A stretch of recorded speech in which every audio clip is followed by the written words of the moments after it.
जो विषय हुआ था पेज 181 का लास्ट पैरा, जिसने मरण को पाया है उसे जनन को पाना है, और जिसने जनन को पाया है उसे मरण को पाना है। यह अकाट्य नियम है। जातस्य मृत्युर्ध्रुवम ध्रुवम जन्म मृतस्य च। गीता में एक पंक्ति आती है, जन्म लेने वाले की मृत्यु निश्चित है और जिसकी मृत्यु हुई है उसका भी फिर से जन्म होना यह भी निश्चित है। संसार का ये अकाट्य नियम है। एक अपवाद होता है जब पुनर्जन्म नहीं होता है। एक जन्म होता है जो अंतिम जन्म माना जाता है। उसके पश्चात इस आत्मा को संसार में फिर से जन्म लेना नहीं होता है। जब यह आत्मा उस अरिहंत पद को पा जाती है और उसके पश्चात सिद्धालय में जाकर के विराजमान हो जाती है, वह जन्म उसका अंतिम जन्म और मरण भी अंतिम ही मरण माना जाता है। यदि सिद्ध नहीं बन रही है आत्मा तो जन्म और मरण का चक्र अनादिकाल से चलता हुआ आ रहा है। आज तक ये चक्र हमारा रुका नहीं। क्यों चला आ रहा है, इसके पीछे भी कारण है। हमारे मन में उठने वाले विराग द्वेष के भाव, कषाय के भाव, जिस निमित्त को लेकर पुनः कर्म का बंध होता है और कर्म का बंध होने के पश्चात उदय आता है। कर्म का उदय होने के पश्चात यह संसारी जीव पुनः राग देश में उलझ जाता है और यह सर्कल चक्र अबाधित रूप से चलता चला जा रहा है, चलता चला जाएगा यदि हम राग द्वेष से नहीं बचे तो जो राग द्वेष से बचने की साधना सीख लेता है वही इसके ऊपर विजय प्राप्त कर पाता है। आगे 182 पेज में देखें, गणना करना संभव नहीं है, अनगिन बार धरती खुदी गहरी गहरी वहीं वहीं पर, अनगिन बार अस्थियां दबी ये, अब तो मत करो हमारा दफन दफन दफन, हमारा दफन ही यह आगामी वसंत स्वागत के लिए, वपन वपन वपन, यहाँ चल रही है केवल तपन तपन तपन। प्रसंग उस ग्रीष्म ऋतु का चल रहा है और उसके मध्य में जब वह वसंत ऋतु का अवसान हुआ, अवसान होने के पश्चात धरती पर उसकी अस्थियों को दफन कर दिया जाता है अथवा सिरा दिया जाता है। गणना करना संभव नहीं है, कितने बार अपने दफनाए गए हैं, जलाए गए हैं, कोई गिनती है? कोई तो गिनती होगी। लगता नहीं ना अपन कई बार मरे हैं,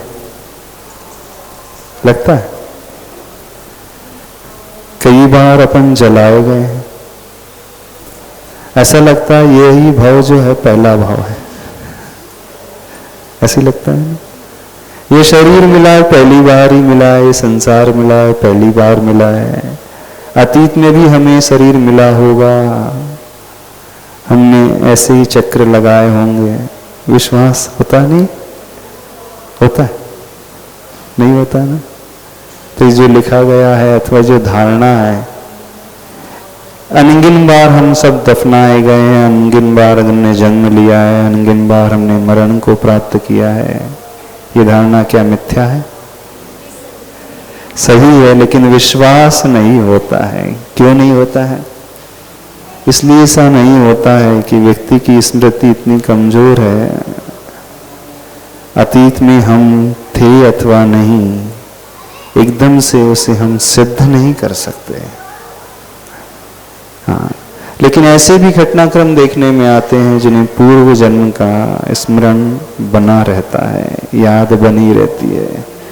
पूर्व जन्म में वो किस रूप में थी, कहाँ उनका जन्म हुआ था, कौन से देश में, कौन से धर्म में, ऐसे बहुत सारे उदाहरण वर्तमान में मिल जाएंगे। एक अमेरिकन रिसर्चर हुआ है डॉक्टर स्टीवेंसन, उसने बहुत सारी केस स्टडी किए हैं, लगभग 2500 से ज़्यादा। और कौन सी केस स्टडी की है? पुनर्जन्म को लेकर के। उन्होंने बच्चों के पास जाकर के जिन्हें पूर्व भाव का याद था, पूरी समरी उसने लिखी और सिद्ध किया है कि नहीं, इस जन्म के पूर्व ही हमारा शरीर था, हमारी आत्मा थी, किसी दूसरे रूप में थी। यदि हम पुनर्जन्म ना माने तो एक व्यक्ति गरीब घर में, एक व्यक्ति अमीर परिवार में क्यों पैदा हो जाता है, एक पुरुष और एक स्त्री क्यों बन जाता है, एक सुंदर एक कुरूप क्यों हो जाता है, एक निरोगी एक रोग सहित क्यों पैदा होता है, ये अनुकूलता या प्रतिकूलता क्यों देखने को मिलती है? सबको सारी अनुकूलता जन्म से क्यों नहीं मिल जाती है? बहुत सारे ऐसे प्रश्न खड़े होते हैं ना? नहीं, हमें सिर्फ पशु तिरंज गति के जीव दिखाई देते हैं और मनुष्य गति के जीव दिखाई देते हैं। नरक गति होती है वो दिखलाई देती नहीं है। स्वर्ग में रहने वाले देव भी स्पष्ट रूप से नजर आते नहीं हैं। शास्त्रों में जरूर वर्णन आता है, व्यक्ति पढ़ लेता है, हाँ, लेकिन किसी को भूत आदि लग जाते हैं तो ऐसा देखा भी जाता है। तो इनडायरेक्टली रूप में कथनचित देव गति के जीवों को सिद्ध किया जा सकता है, लेकिन नरक गति के जीव ये हम एकमात्र आगम प्रमाण को छोड़ करके सिद्ध नहीं कर सकते। तो जब हम आगम का अध्ययन करते हैं अथवा विज्ञान की उन बातों को देखते हैं, पशु और मनुष्य गति के जीव को देखते हैं और अप्रत्यक्ष रूप से देवगति के जीव को देखते हैं, तो कुछ कुछ विश्वास अवश्य होता है ना? हाँ, कि हम भी पूर्व में थे और भविष्य में भी रहेंगे। कर्म सिद्धांत पर भी विश्वास हो जाता है, लेकिन जिसे विश्वास होगा वही अपने जीवन को बदल सकता है, अच्छी राह पर लगा सकता है। और जिसे विश्वास नहीं होता है कि मरने के पश्चात भी हमारी आत्मा का अस्तित्व बना रहता है, वह कैसा जीवन जीता है? खाओ पियो ऐशो आराम से रहो। चार्वाक सिद्धांत जो है, ऋणम कृत्वा घृतम पिबेत यावत जीवेत सुखम जीवेत। आज का जो कल्चर है, वेस्टर्न कल्चर, खाने पीने ऐश आराम से जिंदगी बिताने का है। और वर्तमान में इंडिया में भी, भारत में भी ऐसा कल्चर, ऐसी संस्कृति आने लगी है। लेकिन यह आत्मा का अस्तित्व पहले भी था, आज भी है, भविष्य में भी रहेगा। उसी बात को यहाँ पे कहा जा रहा है। गणना करना संभव नहीं है, अनगिन बार धरती खुदी, गहरी गहरी वहीं वहीं पर अनगिन बार अस्थियां दबिए। अब तो मत करो हमारा दफन दफन दफन, हमारा दफन ही यह आगामी वसंत स्वागत के लिए वपन वपन वपन। जो हम दफनाए जाते हैं अथवा जलाए जाते हैं, आगामी काल के वसंत ऋतु के स्वागत के लिए एक बीजारोपण का कार्य वह करता है। कितने बार कितने प्राणी दफनाए गए हैं, कोई गिनती नहीं है। जो जमीन के नीचे क्रूड ऑयल मिलता है ना, पेट्रोल आदि मिलते हैं, तेल आदि मिलते हैं, कैसे मिलते पता है? जो शरीर दफनाया गया है ना, वही शरीर की चर्बी, फैट जो बॉडी में रहता है, वही रिस रिस करके पृथ्वी में प्रवेश कर जाता है और क्रूड ऑयल का रूप ले लेता है। इस बात को समझे। तो जमीन में वो तेल कहीं से आया नहीं है। समुद्र में जो गैस होती है, तेल होता है, वो भी कहाँ से है? असंख्यात मछलियां, पंचेंद्रिय जीव जो होते हैं ना, मरने के पश्चात उनका शरीर नीचे आ जाता है और उसमें रहने वाला जो स्नेह पदार्थ है वह धीरे धीरे उस समुद्र की गहराई में समाता जाता है और उसी समुद्र में वो तेल के कुएं आदि मिलते हैं। तो इतने प्राणी दफनाए गए हैं कि तेल के भंडार जमीन में और समुद्र में बन चुके हैं। यही बात यहाँ पर बताई जा रही है कि आगामी वसंत के स्वागत के लिए ही मानो हमने अपना बीजारोपण किया है। यहाँ चल रही है केवल तपन तपन और तपन और ग्रीष्म ऋतु। आगे और बढ़ते हैं। विषय समझ में आ रहा नहीं आ रहा, कठिन तो नहीं हो रहा। कभी कराल काला राहु प्रभापुंज भानु को भी पूरा निगलता हुआ दिखा, कभी कभार भानु भी वह अनल उगलता हुआ दिखा। जिस उगलन में पेड़ पौधे पर्वत पाषाण पूरा निखिल पाताल तल तक पिघलता गलता हुआ दिखा। अनल अनिल हुआ कभी, अनिल सलिल हुआ कभी, और जल थल हुआ झटपट, बदलता ढलता परस्पर में घुला मिला कलिल हुआ कभी। सार्वजनी रजनी दिखी, कभी शशि की हंसी दिखी, कभी कभी खुशी हंसी, कभी निशी मशी दिखी, कभी सुरभि कभी दुरभि, कभी संधि दुरभि संधि, कभी आंखें कभी अंधी, बंधन मुक्त कभी बंदी। पेज नंबर 183 तक पढ़ दिया हमने। क्या है, कुछ समझ में आया? क्या वर्णन किया? आचार्य भगवान पूरे संसार चक्र का वर्णन कर दिया, चारों गतियों में घूमने का वर्णन आचार्य भगवान ने कर दिया। यह आत्मा कैसे कैसे भिन्न भिन्न गतियों में शरीर को धारण कर लेती है, वह बात कह रहे हैं। क्या कहा गया? कभी कराल काला राहु प्रभापुंज भानु को भी पूरा निगलता हुआ दिखा। जब संसार को हम देखते हैं, सूर्य ग्रहण जब लग जाता है तो कैसे लगता है? वो राहु काला सा वर्ण का प्रभा से युक्त भानु यानी सूर्य को भी पूर्ण रूप से ग्रास बना लेता है अपने मुख का। इस कारण कहा जाता है खग्रास सूर्य ग्रहण। पूर्ण सूर्य को निगल ही लेता हो मानो। अनल उगलता हुआ, कभी कभार भानु भी वह अनल उगलता हुआ दिखा।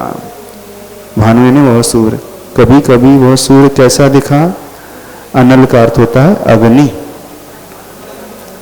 यानी वह सूर्य मानो अग्नि को ही पैदा कर रहा है तीव्र ताप के माध्यम से।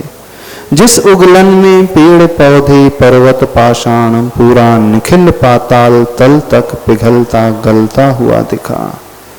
तीव्र गर्मी के माध्यम से पेड़ पौधे पर्वत पाषाण सब जल गए, नष्ट हो गए, पिघलता गलता हुआ दिखा। अनल अनिल हुआ कभी, यानी अग्नि, अनिल का अर्थ होता है हवा वायु। जो अग्नि थी, अग्नि का एक जीव मर कर के वायु के रूप में पैदा हो गया, यानी वायु का एक जीव बन गया। अनिल सलिल हुआ कभी, सलिल का अर्थ होता है जल। जो अग्नि का एक अथवा वायु का एक जीव था, वही मर करके क्या बन गया? जल का एक जीव बन गया। और जल थल हुआ झटपट। जो जल का एक जीव था, मर करके क्या बन गया? स्थल चर जीव, थलकायिक जीव अथवा पृथ्वी कायिक जीव के रूप में परिवर्तित हो गया। बदलता ढलता परस्पर में घुला मिला कलिल हुआ कभी। एक दूसरे के रूप को धारण करता हुआ, अर्थात यह आत्मा जो कभी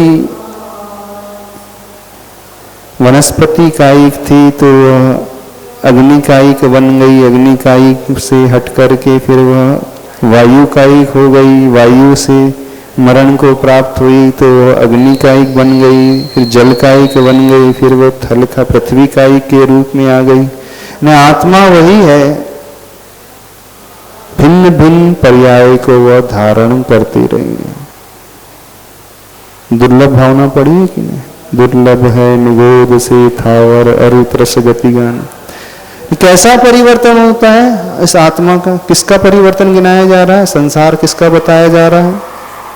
मुखमाटी में किसके लिए कहा जा रहा है? हम सबके लिए कहा जा रहा है। यानी हमारा परिभ्रमण कब से चल रहा है? तो निगोद से ये यात्रा शुरू होती है और फिर पंच स्थावर में आकर के घूमती है। पृथ्वी का एक, जल का एक, अग्नि का एक, वायु का एक, वनस्पति, फिर वहां से बढ़कर के वो 2 इंद्री हो जाती है, 3 इंद्री हो जाती है, 4 इंद्री हो जाती है, पंचेंद्री हो जाती है। दुर्लभता से आगे बढ़ते बढ़ते वह मन वाली हो जाती है। नरक गति में चली जाती है, पशु गति में आ जाती है, देव गति में और मनुष्य गति में आ जाती है। आत्मा वही है, गतियां बदल रही हैं, शरीर भिन्न भिन्न मिलता चला जा रहा है और ये परिभ्रमण रुक ही नहीं रहा है। पर विश्वास हो ही नहीं रहा, शायद आप लोगों को भी नहीं हो रहा। कितने लोगों को विश्वास है हम एक इंद्री थे पहले? विश्वास है थे एक इंद्री,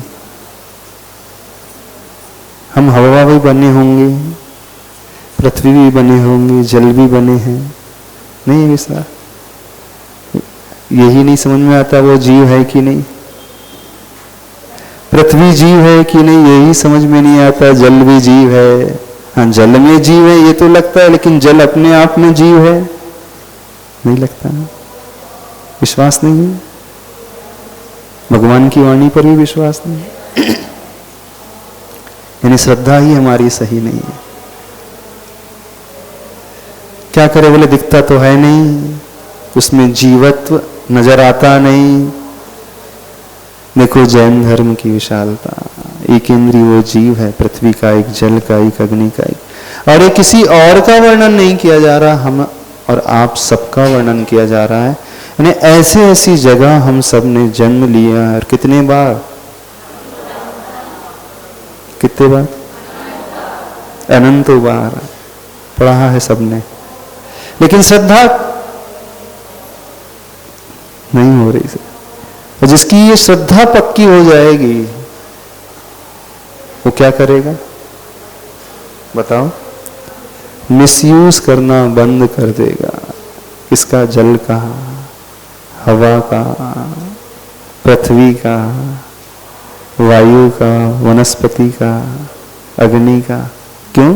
क्योंकि उसे दिखेगा ये जीव है।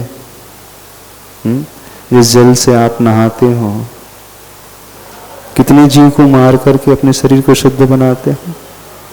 कभी सोचा? एक बार के स्नान में कितने जीव स्वाहा हो जाते? कितने? कूलर ऑन कर लेते हो, फैन ऑन कर लेते हो, लगता है कि कितने जीव मार रहे हैं? अपने निमित्त से कितने मर रहे लगता? अच्छा लगता है ना कूलर की हवा में बैठना? कभी ये भी भाव आता है हमें तो अच्छा लग रहा है, लेकिन उसमें कितने जीव मर रहे हैं? उसी को ये भाव आएगा जैसे विश्वास हुआ कि ये वायु का एक जीव है। वही व्यक्ति उस जल को बचाएगा अथवा मिसयूज नहीं करेगा, बहुत सोच समझ करके उपयोग करेगा, जिसकी दृढ़ श्रद्धा है ये जल का ही जीव है। वह उस अनर्थ दंड से अवश्य बचने की कोशिश करेगा। क्यों बताया गया है आगम में?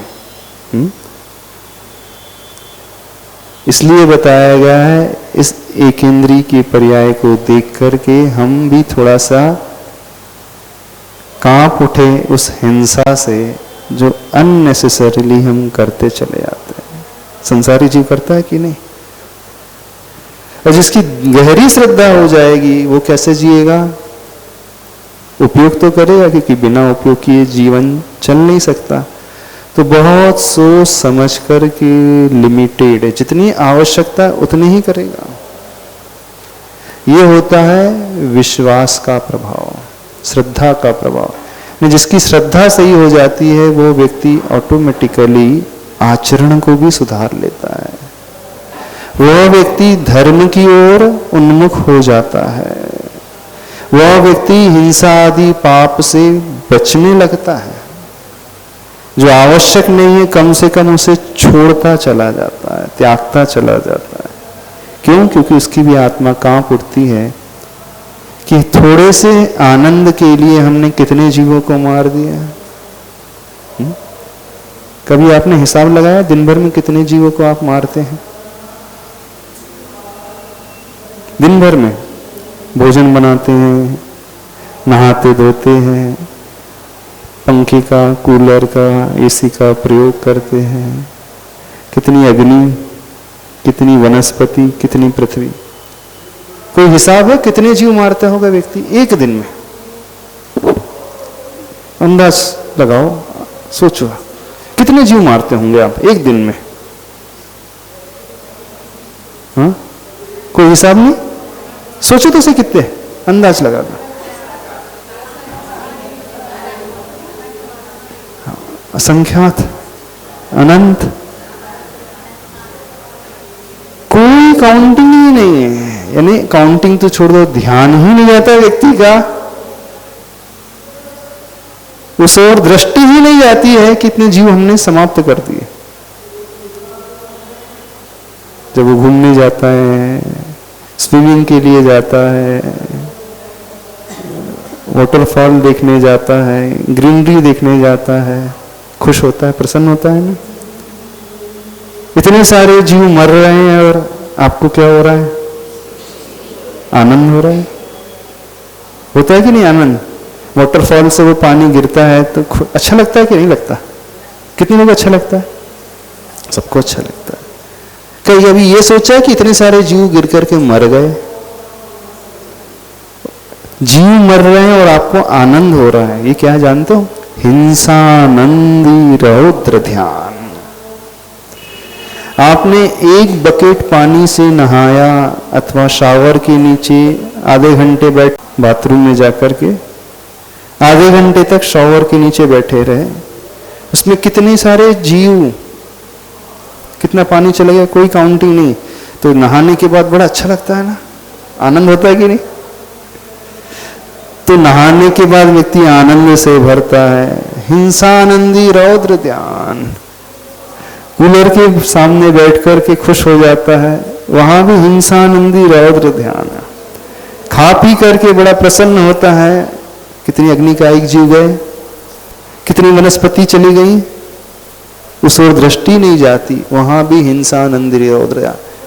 कहने का अभिप्राय है दिन भर 24 घंटे नहीं, 10 से 12 घंटे के टाइम पीरियड में दिन भर कितना हिंसानंदी रौद्र ध्यान किया जाता है?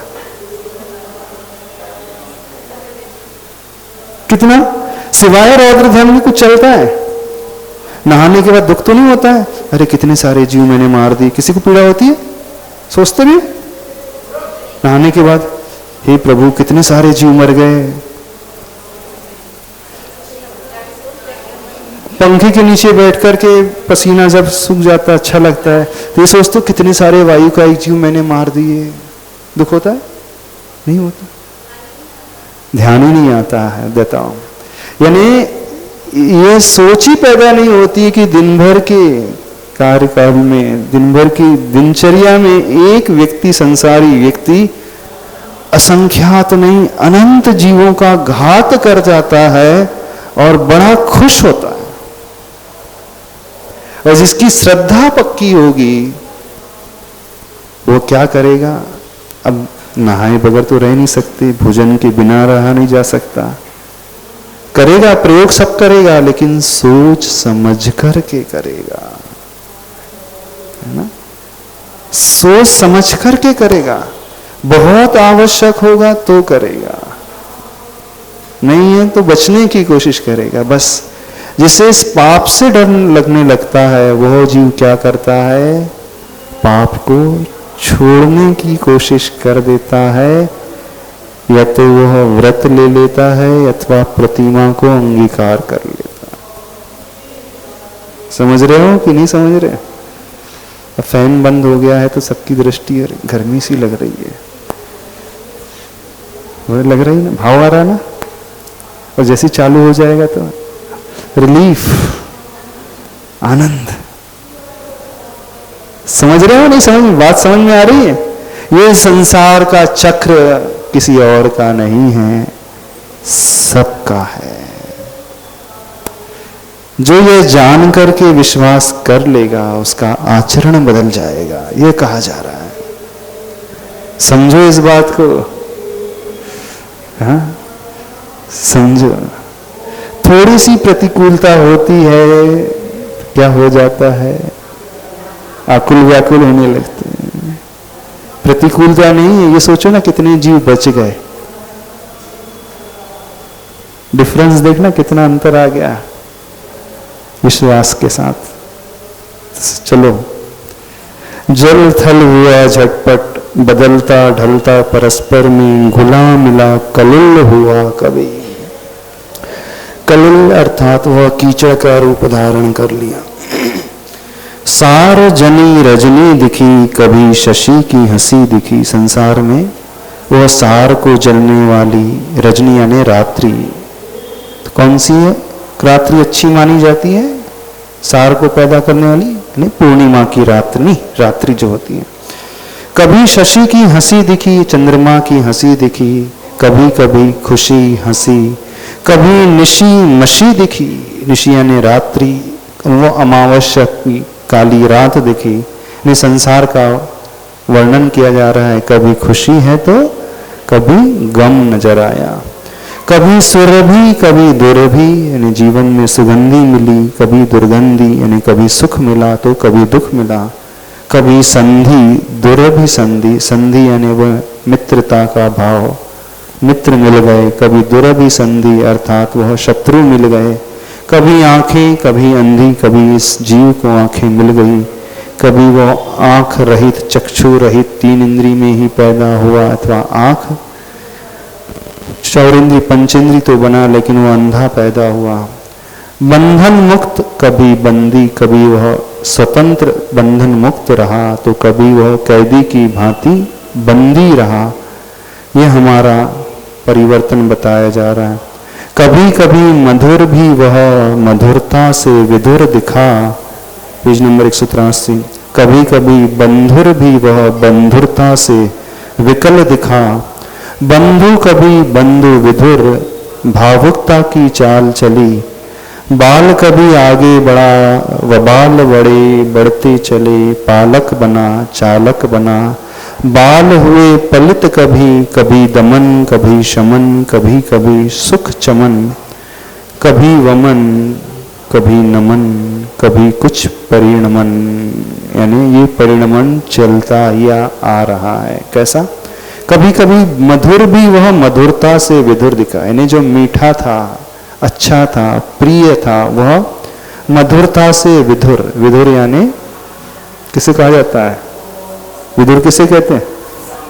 हाँ, जिसकी वाइफ एक्सपायर हो जाती है वो विधुर कहलाता है, विधुर है।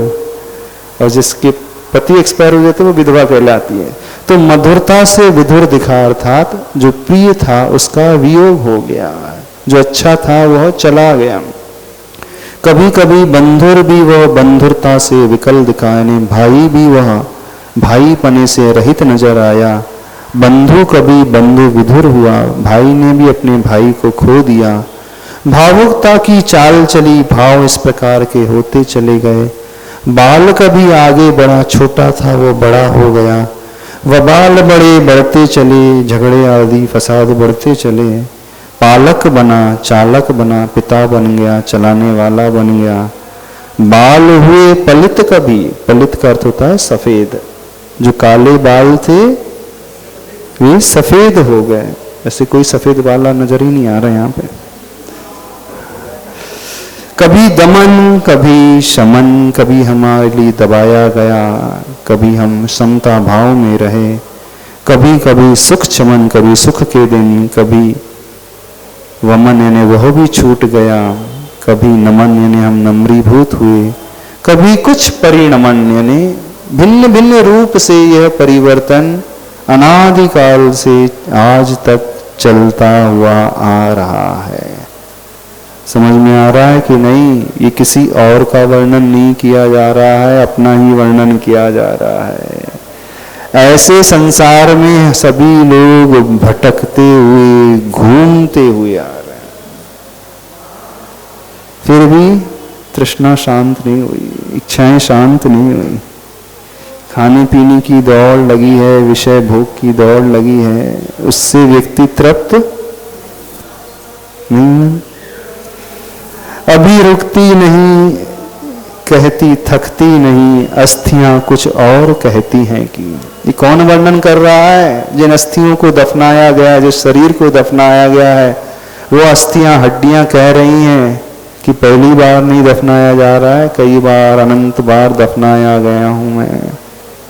क्या क्या किस किस रूप में दफनाया गया, सारा वर्णन वो करती हुई आ रही है। अभी थकी नहीं है वो, अभी रुकती नहीं, कहती थकती नहीं, अस्थियां कुछ और कहती हैं कि इन स्थितियों परिस्थितियों को देख ये कुछ है भी या नहीं, ऐसी धारणा मत बनाओ कहीं, ये सब के सब निशा के निरे, बस स्वपन स्वपन सपन। ऐसी धारणा नहीं बनाना, सही है कि नहीं है? हम एक इंद्री में गए, दो इंद्री में गए, ये जीव है भी कि नहीं है? हम वहां पैदा हुए भी कि नहीं हुए? क्वेश्चन उठता है ना, सबको मन में प्रश्न उठता है ना। तो इन स्थितियों परिस्थितियों को देख ये कुछ है भी या नहीं है, ऐसी धारणा मत बनाओ, ये सब के सब निशा के निरे, बस स्वपन स्वपन स्वपन। ये सब रात्रि में कहने देखने वाले स्वप्न नहीं है, वास्तविकता है। Page number 184। यहाँ चल रही है केवल तपन तपन तपन। बहुत अच्छे से आचार्य भगवान वर्णन कर रहे हैं हमारे संसार चक्र का। 12 भावना पढ़ी? संसार भावना पढ़ी? नहीं पढ़ी? पढ़ी है? क्या है संसार भावना? किसने पढ़ा है? चारों गतियों के भ्रमण स्वरूप। कहां कहां इस जीव ने जन्म नहीं लिया है। पंच परावर्तन इस जीव ने किया, द्रव्य क्षेत्र और काल भाव परिवर्तन, है ना। हर क्षेत्र में जाकर के पैदा हुआ, हर काल में पैदा हुआ है, हर द्रव्य के साथ पैदा हुआ है, हर भव और भाव में पैदा हुआ। तीन लोक में ऐसा कोई स्थान नहीं है, ऐसा कोई क्षेत्र नहीं है जहां हम पैदा नहीं हुए हैं। उस सर्पणी अवसर्पणी काल में कोई ऐसा समय नहीं है जहां हम पैदा ना हुए और मरे ना हो।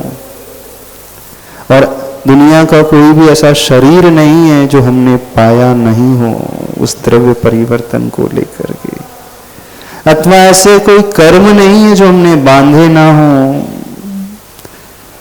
नो कर्म परिवर्तन और कर्म परिवर्तन, ये सब द्रव्य परिवर्तन में आते हैं। नरक से लेकर स्वर्ग तक, पशुगति से लेकर मनुष्य तक, 7 राजू नीचे से लेकर 7 राजू ऊपर तक, 14 राजू तंग नव लोक पुरुष संठान, कामी जीव अनादिते भरमत है बिन ज्ञान। याद है? सबको याद है, पर विश्वास कितने लोगों को है? विश्वास बहुत विरले लोगों को, बहुत विरलता से है। पढ़ना आसान है लेकिन विश्वास करना कठिन तो नहीं है, लेकिन दुर्लभ अवश्य है।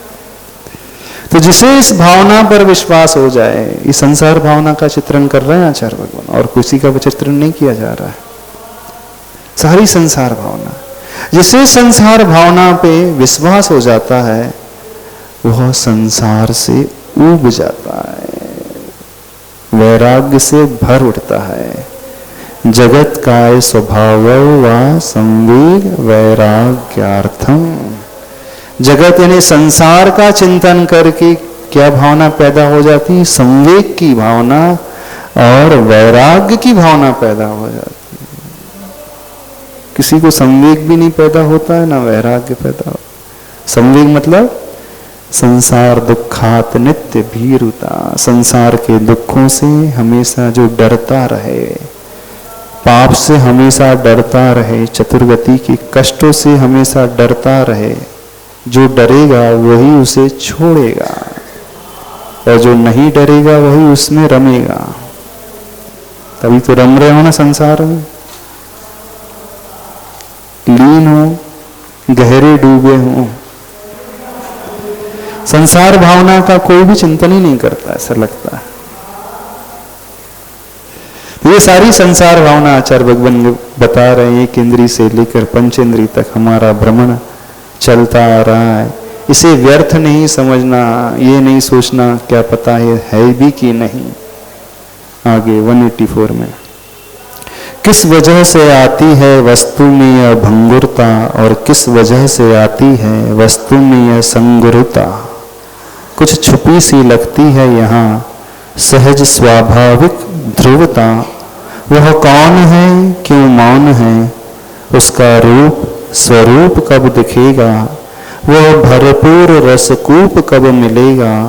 और यहाँ मिलन मिटन की तरलिम छवि, यह क्षणिक स्फुरण की सरलिम छवि पकड़ में क्यों नहीं आती। इन सब शंकाओं का समाधान अस्थियों की मुस्कान है। क्या कहा गया, कुछ समझ में आया नहीं? किस वजह से आती है वस्तु में भंगुरता। वस्तु यानी पदार्थ, भंगुरता मतलब उसका नष्ट हो जाना।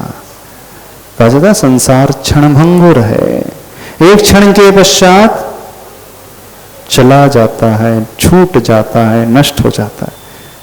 यानी जो हमारे पास है संसार और कुछ नहीं, बाहर का नहीं, हमारे ही विचारों का संसार, हमारे मन में उठने वाले हाव भावों का संसार, राग और द्वेष के जो परिणाम है वही हमारा संसार है। अच्छे और बुरे की कल्पना है वही हमारा संसार है। हर क्षण हमारे भाव बदलते हैं कि नहीं? जो भाव 10 मिनट पहले थे वो अभी है, 10 मिनट बाद रहेंगे, 10 मिनट तो छोड़ दो, 10 सेकंड बाद रहेंगे, 1 सेकंड बाद भी नहीं। यानी जो 1 सेकंड पूर्व में था वो अगले सेकंड में नहीं रहता है। तो यही कहा जा रहा है, किस वजह से आती है वस्तु में यह भंगुरता, यानी ये क्यों नष्ट हो रही है, और किस जगह से आती है वस्तु में यह संगुरुता, यानी वो भारीपन वो रहती भी है। यानी क्या कहा गया, वस्तु नष्ट भी हो रही है और वस्तु विद्यमान भी रहती है। परस्पर विरोधी बातें कही जा रही हैं, विपरीत बातें, कॉन्ट्राडिक्टरी स्टेटमेंट दिया जा रहा है। क्या, वस्तु प्रतिक्षण नष्ट भी हो रही है और किस जगह से आती है वस्तु में यह संगुरुता, यानी वो भारीपन जो विद्यमान है, कुछ छुपी सी लगती है यहाँ सहज स्वाभाविक ध्रुवता। उत्पाद वै ध्रुव युक्तम सद्द्रव्य लक्षणम, यानी कुछ कुछ ऐसा है जो हमारे भीतर पैदा होता है हमेशा, कुछ जो चला जाता है, नष्ट हो जाता है, वय को प्राप्त हो जाता है, लेकिन कुछ ऐसा है जो कंटिन्यूटी में बना रहता है, वो हमारा ध्रुव का भाव है, ध्रुव का भाव है।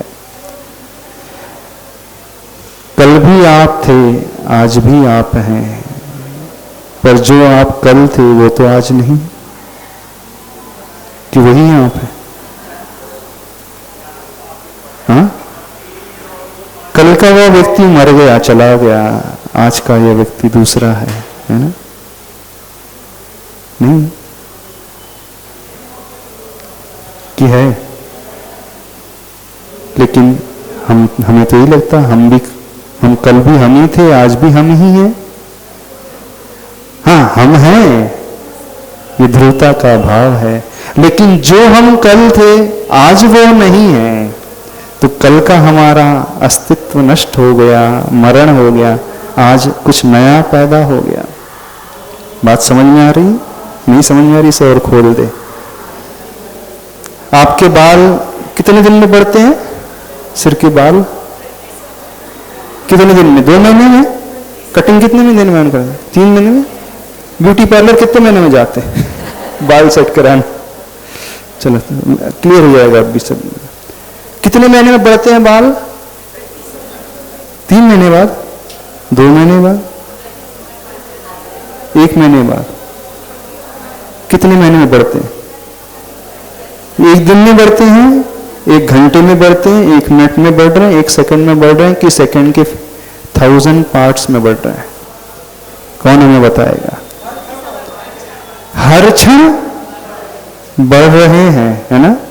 यानी 1 सेकंड पूर्व जो बाल थे वो अभी तो नहीं है, अब बढ़ गए ना। हाँ, ये बात अलग है कि हमारी आंखों का विषय नहीं बन रहा है, हमारे चक्षु का विषय वो 1 महीने बाद 15 दिन बाद बनता है। लेकिन ऐसा नहीं होता कि 15वें दिन सीधे बाल यहां से यहां तक बढ़ गए, ऐसा तो नहीं होता ना कि कल सवेरे तक कुछ भी नहीं था और ऑल ऑफ सडन एकदम से बाल इतना बड़ा पैदा हो गया, ऐसा नहीं होता है ना।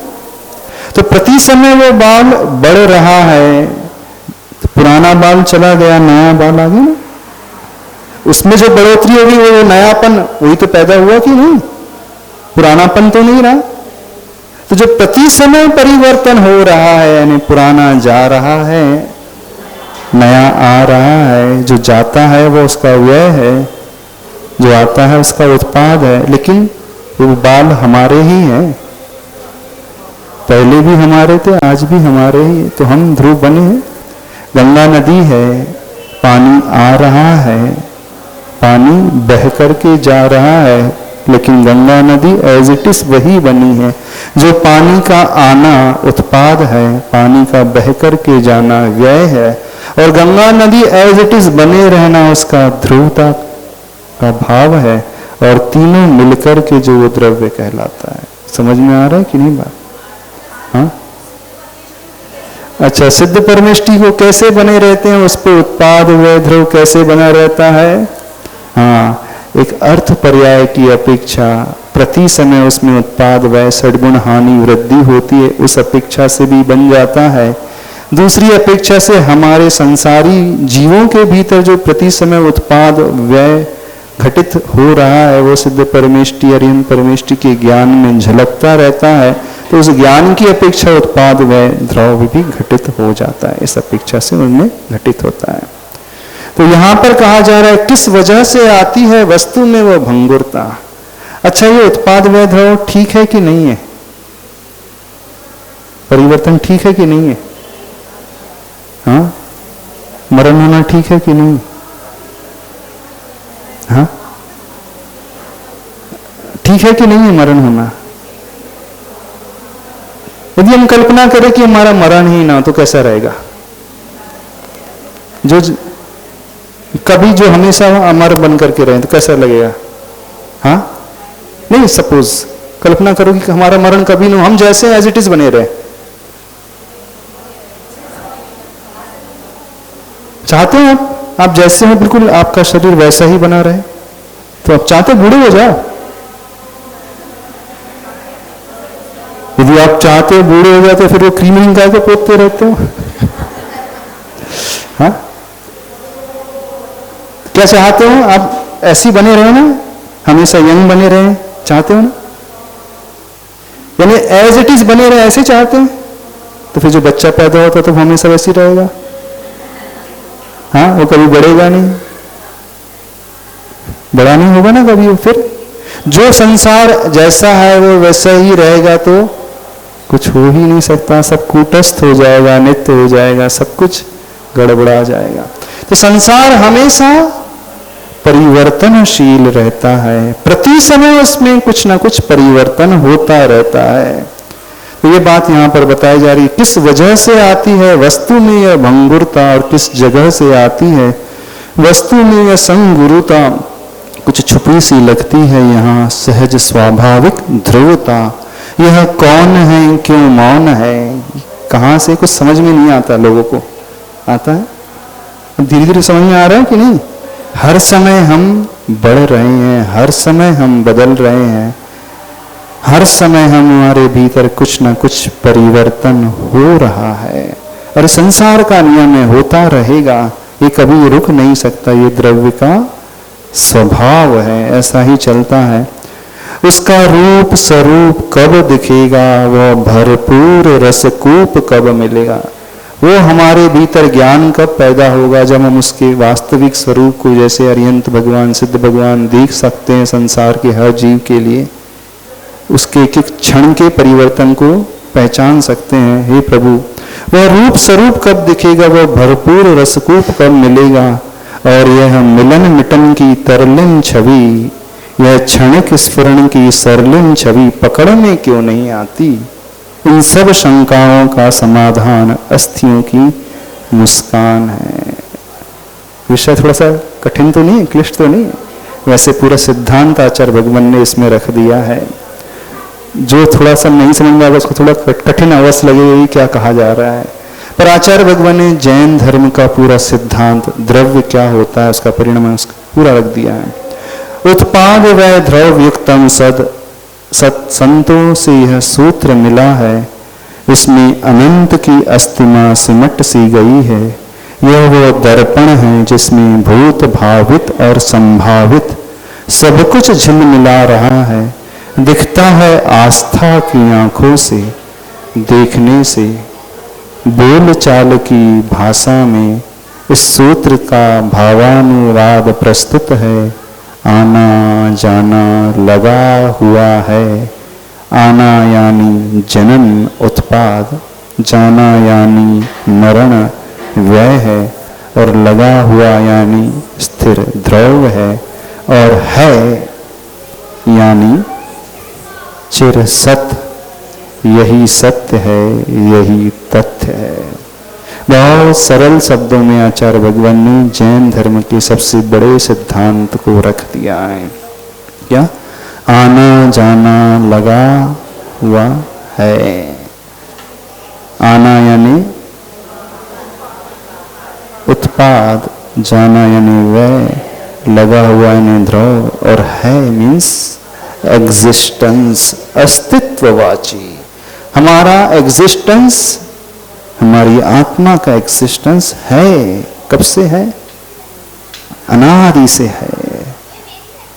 लेकिन इसमें कुछ आ रहा है, कुछ जा रहा है। दोनों ही परिस्थिति में हम बने हुए हैं। वो ध्रुवता का भाव, द्रव्य, और है जो है वो हमारा अस्तित्ववाचक। बाल बढ़ रहे हैं, पहले के चले गए, नए से आ गए। बाल हमारे ही हैं, तो यह सूत्र है। समझ में आ रहा है? नहीं समझ में आ रहा है? विषय कठिन तो नहीं है।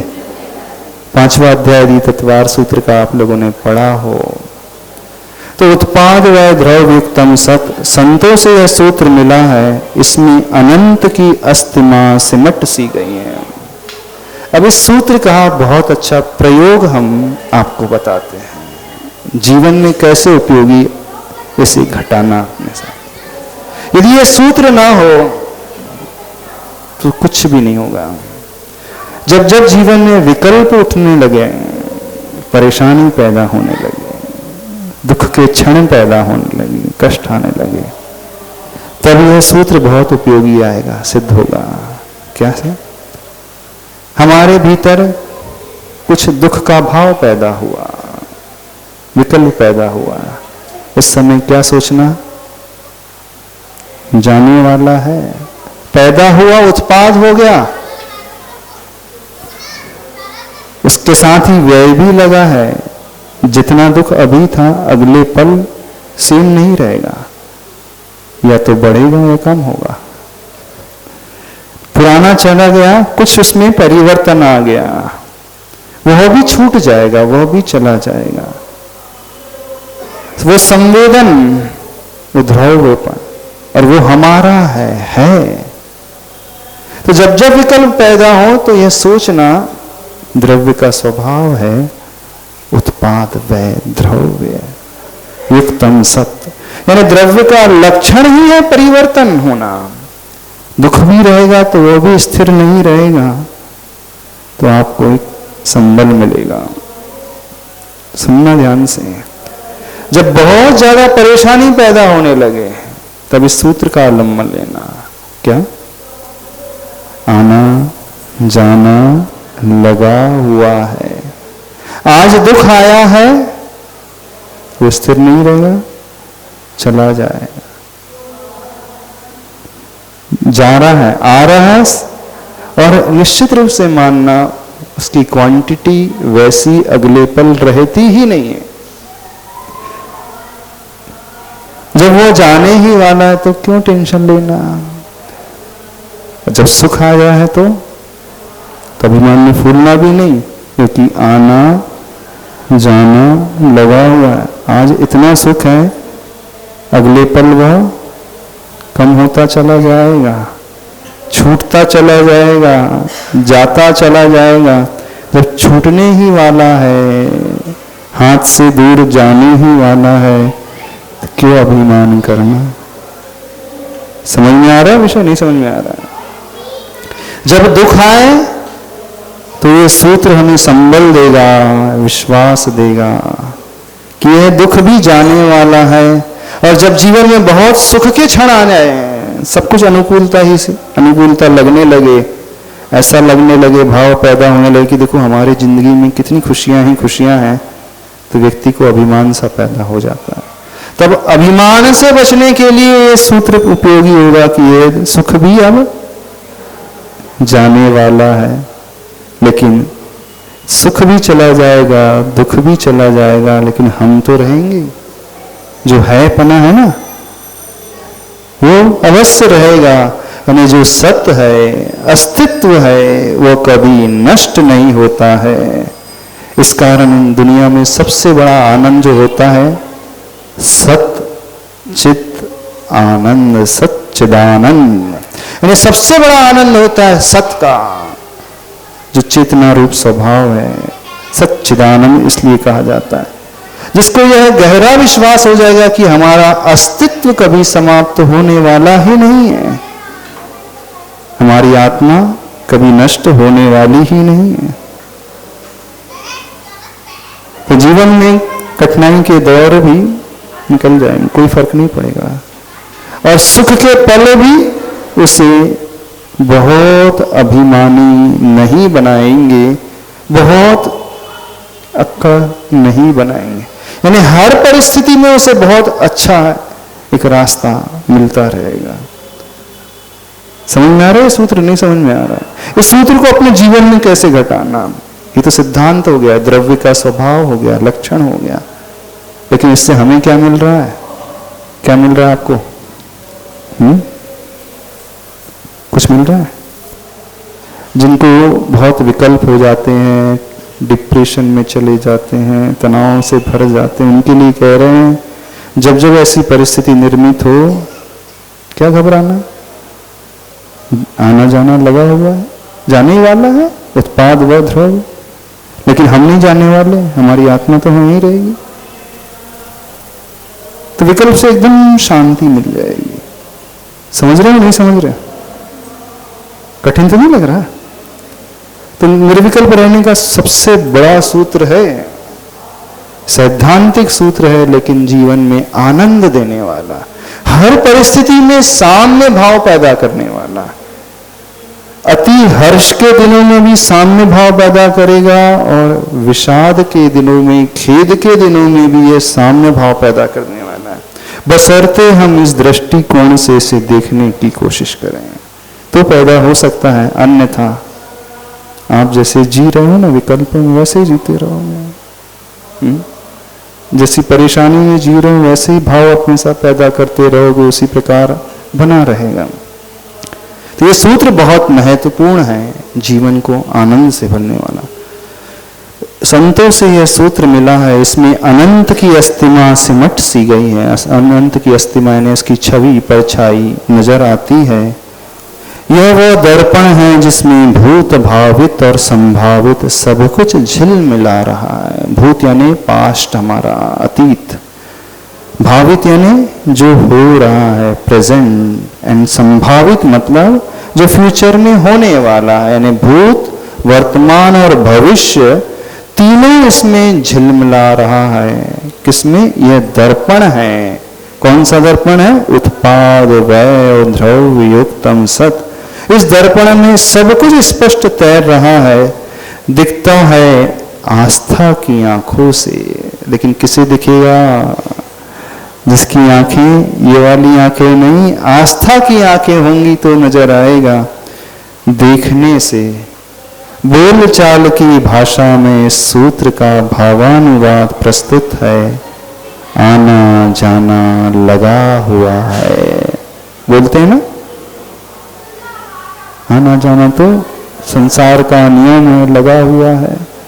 छोटी चीज नहीं बोलते आप लोग, बहुत बड़ी चीज बोलते हो। इस जैन धर्म के रहस्यमय सिद्धांत को बोलते हैं आना जाना लगा हुआ। आचार्य भगवान की विशेषता देखे, इतने बड़े सिद्धांत को कितने सरल शब्दों में आचार्य भगवान ने हम सबके सामने ला करके उपस्थित कर दिया है। बहुत अच्छे से ये परिभाषा समझ में आ जाती है। हर व्यक्ति इस वाक्य का प्रयोग करता है। आना जाना तो लगा हुआ है, क्या विकल्प करना। आना यानी जनन उत्पाद है, जाना यानी मरण व्यय है, और लगा हुआ यानी स्थिर द्रव्य है, और है यानी चित सत चिर सत चिरकाल से जो अस्तित्व हमारा एग्जिस्टेंस वो बना हुआ है। यही सत्य है, यही तथ्य है। वास्तविक सत्य यदि कुछ है तो यही एकमात्र सत्य है। इस सत्य को हम पकड़ने की कोशिश करें, इस सत्य को हम समझने की कोशिश करें, इस रहस्य तक प्रवेश कर जाएं तो बहुत कुछ विकल्पों से हम बहुत आसानी से ऊपर उठ सकते हैं।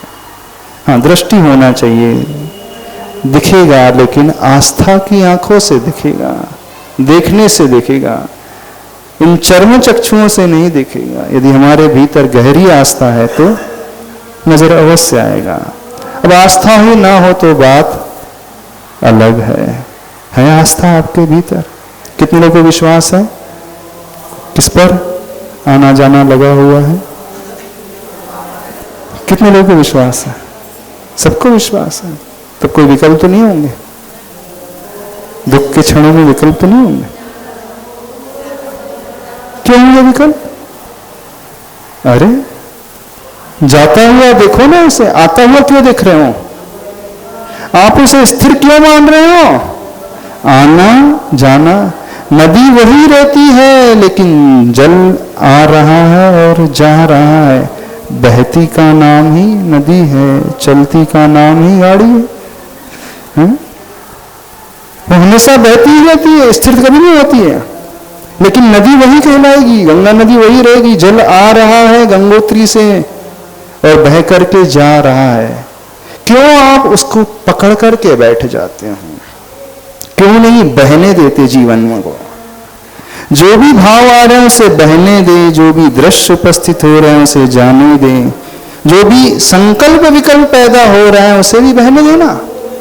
क्यों रोक करके रख लेते हो? और जहां हमने रोक लिया वहीं सड़ांध पैदा हो जाएगी। नदी का पानी जहां रुक जाता है ना किसी गड्ढे में तो गंदा हो जाता है ना, उसमें से दुर्गंध आने लगती है, उसमें जीव जंतु पैदा हो जाते हैं। और वही जल जब बहता रहेगा नदी के रूप में तो उसमें कोई दुर्गंध पैदा नहीं होगी, नहीं जीव जंतु बैक्टीरिया पैदा होंगे, नहीं गंदगी पैदा होगी। वह सुगंधी बरकरार रहेगी और वह शीतलता देगा, जल प्यास को बुझाएगा। तो गंदगी पैदा ही तब होती है जब हम उस जल को कहीं रोक देते हैं। हमारे अंदर भी दुख पैदा ही तब होता है जब हम विचारों को पकड़ लेते हैं, बहने नहीं देते। फ्री फ्लो स्टेट में से बहने नहीं देते। क्यों पकड़ करके बैठ जाते? जाने दो ना, विचार आया है चला जाएगा, दुख आया है चला जाएगा, सुख आया वो भी चला जाएगा। कितना आसान है, कहना आसान है। अच्छा, दुख नहीं जाता है तो जब दुख के जो नदी का पानी है धीरे धीरे बहता है और सुख का नदी का पानी है जल्दी जल्दी बहता है, ऐसा नहीं। समय तो घड़ी के कांटे अपने अनुपात से ही चलते हैं। हाँ, ये हमारा भ्रम है, हमारा अज्ञान है कि हम दुख को पकड़ करके रख लेते हैं। और जो उसे बहने देगा वो कभी दुखी नहीं होगा। बहने दो ना, क्यों पकड़ करके बैठ गया? क्यों गंदगी पैदा कर रहे अपने भीतर? क्यों सड़ांध पैदा कर रहे अपने भीतर? बहने दो, जाने दो। इस सूत्र को समझो, जो भी हो रहा है होने दो ना, बस तटस्थ होकर के देखो। जैसे इस नदी को हम देखते हैं ना, जल आ रहा है जा रहा है, हम तट पर खड़े होकर के नदी को देखते हैं ना, बस जैसे किनारे पे खड़े होकर के नदी के प्रवाह को हम देखते हैं, ऐसे ही उपाय बता रहे हैं। अपने आप से थोड़ा सा बाहर निकल करके मन में उठने वाले उन भावों को देखें, वो आ रहे हैं वो जा रहे हैं, हम उससे तो अलग है कि नहीं? मन से हम अलग है ना, हमारी आत्मा अलग है, मन अलग है। तो अपनी आत्मा को आत्मा के रूप में देखे, उसमें उठने वाले भावों को बहते हुए देखे। बहुत सुंदर उपाय बता रहे हैं आचार्य भगवान। नहीं समझ में आ रहा? कैसे देखना है? जैसे नदी के जल को देख रहे हो, वैसे अपने आप से अपने को अलग करके अपने भावों को देखें। पॉसिबल है? जैसे दर्पण में अपने प्रतिबिंब को हम देखते हैं ना, नहीं, दृष्टि में ये पॉसिबल है। वास्तविकता में हम अपने आप से अलग नहीं हो सकते, लेकिन धारणा के माध्यम से हम अपने आप को अपने से अलग, अपने मन को आत्मा से अलग देख सकते हैं। यही तो वेद विज्ञान है, यही तो सच्चा ज्ञान है। और क्या है? सुख का रास्ता ही यही है। तो क्या रास्ता है? आते जाते विचारों को देखें। जो भी विचार आ रहे हैं वो भी स्थिर नहीं है। जो भी भाव पैदा हो रहे हैं, दुख के चाहे सुख के, वो भी बहने वाले हैं। हर परिस्थिति को बहते हुए देखो ना, क्यों रोक रहे हो? हो जाएगा। कैसा तरीका है? चलो थोड़ी देर के लिए ध्यान में तक कैसा तरीका है? कुछ पंक्तियों के माध्यम से बहुत आसानी से, जो हो सो हो, जो है सो है।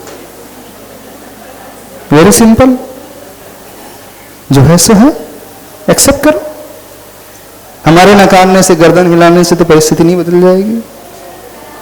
बदल जाएगी परिस्थिति। जो है सो है, संसार को इस रूप में देखो। बहुत सरल उपाय है। निर्विकल्प रहने का सबसे अच्छा उपाय है। जो भी हो रहा है उसे देखो, जानो। बिकम वॉचर, नोअर, सीयर, है ना? अपने आप को देखने वाला, जानने वाला बनाओ। ज्ञाता दृष्टा का भाव लाओ। नहीं ला सकते? जैसे नदी को देखते हैं वैसे अपने आप को देखो। चलो।